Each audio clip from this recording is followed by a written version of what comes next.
right now we're going to go to Kevin, who's in the stadium. He's going to be talking to Dr. Phil Anton about a program called Train Like an Astronaut, where you actually figure out how you can train now to be a future astronaut. Kevin?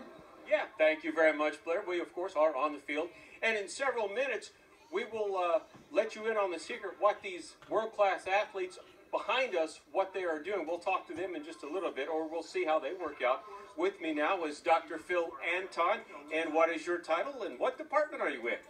I am an associate professor of exercise physiology in the Department of Kinesiology here at SIU Carbondale. And of course, as we've talked many times before, right now we're just standing here. We're not lifting weights or doing anything, but we are exercising, right? Explain that. Yeah, most people don't even think about the fact that when they're just standing still or when they're sitting, they're actually working out because you're resisting the effects of gravity at that time.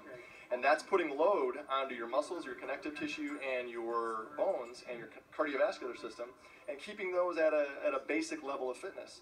But when you go into space, in microgravity environment, you take away that effect. And that can lead to a lot of muscle atrophy, a lot of connective tissue atrophy, loss of bone density, and then a lot of issues in the cardiovascular system that make it very difficult to perform physically.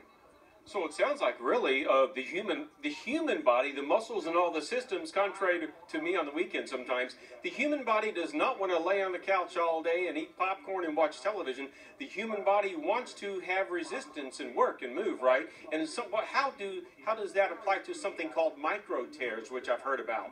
Well, like you were describing, it's kind of a use it or lose it situation. And when you're in space, it's a lose it proposition.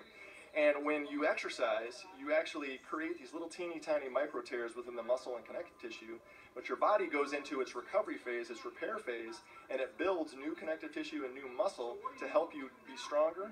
So the next time you put that load onto those muscles, you don't create as much damage. And that's why you have to continually kind of increase the amount of weight you're lifting and the intensity of the activity that you are doing. Okay, so does that explain why especially if you haven't exercised in a while, once you start lifting weights, you are very sore? Yeah, you definitely can be, and astronauts often experience that, especially back in the early days of the space program. When they came back to Earth, all of a sudden they were feeling these levels of soreness just from the effects of gravity. And of course, in the movie Apollo 13, there is this scene where Tom Hanks' character, when he gets out of the capsule, he literally flops down. That is not all Hollywood. That is real truth. Absolutely. When they, of course, were under a lot of stress during that trip. But there's also he gets out of that capsule, he's feeling the effects of gravity, and he's being pulled straight down because his muscles and connective tissue and bones were not as strong as they were when he went up into space. Okay. All right. Right now, we're going to kind of turn this way so people can see these athletes behind us. Go ahead and tell us who these people are. All right. These are all exercise science majors.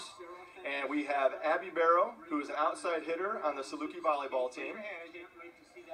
Next to her is Charlie Harris, and he is a safety on the SIUC football team.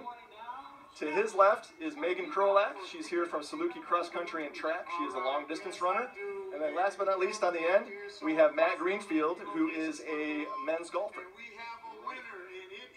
Okay, let's go ahead and do the demonstration. We've got about... We also have another one to introduce. Goodness gracious! Holy! Woo! That scared the heck out of me.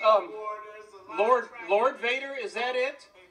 Yeah, from what I understand, Lord Vader is going to become an exercise science student this fall here at SIU.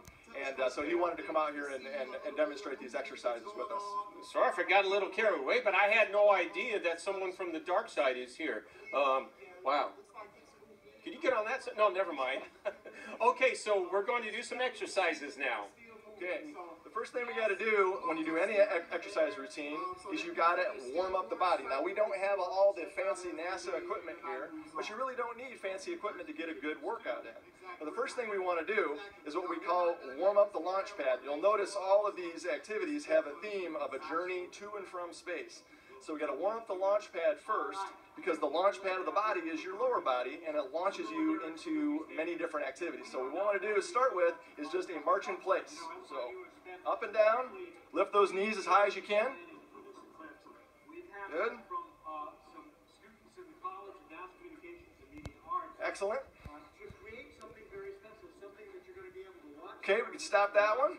Next one we want to do is for the upper body. We got to warm up the upper body too. We're going to do an exercise that we call reach for the sun. Now remember, don't look at the sun yet.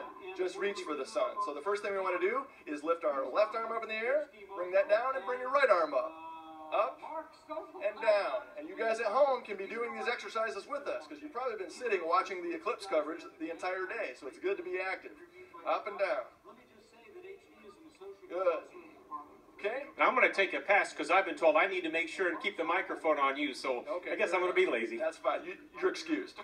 All right. So we want to do a lower body resistance activity now that we call countdown to liftoff. So we're going to get our feet in a wide position, and we're going to do a squat, but we're going to count it down.